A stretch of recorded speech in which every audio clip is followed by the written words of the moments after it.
Aloysius Martin Thesz, Lou for short, was born in Minot, Michigan on April 24, 1916. The family moved to St. Louis when Lou was 2 years old, and interestingly, did not speak English. Thesz's mother was from Germany, and his father was from Hungary, but also of German descent. Thesz and his sisters all spoke German until Thesz was 5 years old and entered kindergarten. Attending German school 1 day a week in addition to public school, Thesz would be fluent in both German and English as he grew up. Thesz's father was a shoemaker, but in his native Hungary he was also a Greco-Roman middleweight wrestling champion and introduced his son to the sport. After years of training with his father, the young Thesz wrestled for his school team, but that would not last long. As the Great Depression began and economic times got tough, Thesz dropped out of school and went to work for his father. However, his father knew the wrestling coaches at the school and arranged for Lou to train with them despite the fact he was no longer a student. Young Thesz was allowed to participate in citywide intramurals and regional tournaments, winning several titles and catching the eye of a professional wrestler named John Zastrow, who took Thesz under his wing and gave him additional training. When Thesz was 16 years old, Zastrow decided Thesz was ready for a higher level of training and introduced him to Joe Sanderson, a junior heavyweight who worked out at St. Louis Business Men's Gym. Sanderson arranged for private lessons with the help of other professional wrestlers, and it was quickly determined Thesz was ready to become a professional himself.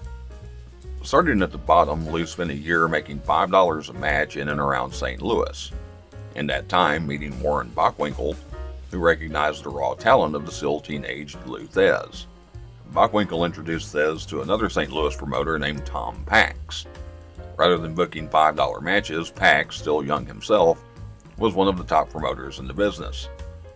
As it turned out, Pax had already had his eye on Thesz and sent him to train under George Tragos, a respected wrestling coach from the University of Missouri at Columbia with a heavy-handed reputation that led friends to tell Thesz not to train with him.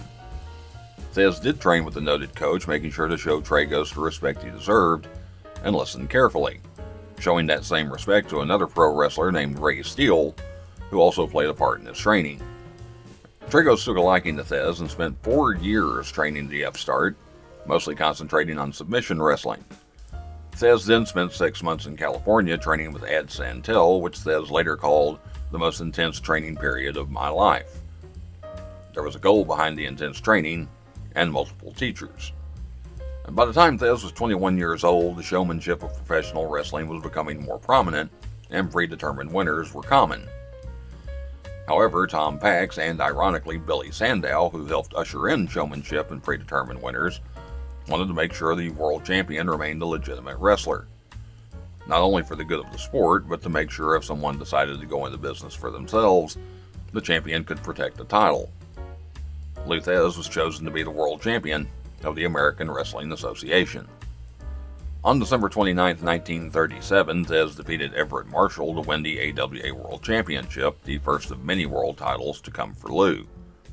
That first title reign only lasted about 6 weeks, cut short thanks to a legitimate injury that put him in the hospital for 2 weeks.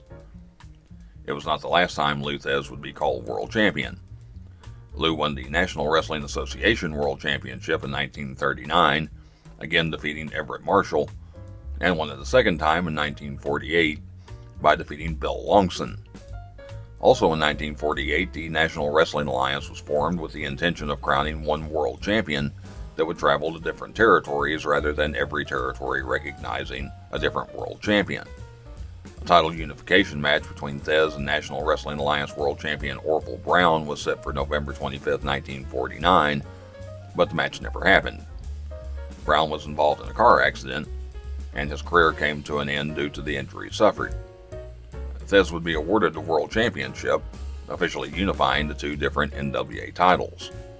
It was also the first step in making Lou Thesz a legend. With his friend Ed Strangler Lewis serving as his manager, Lou's first reign as NWA World Champion is officially recognized as being 2,300 days. Almost 3/4 of a century later, it is still the longest single title reign in NWA history.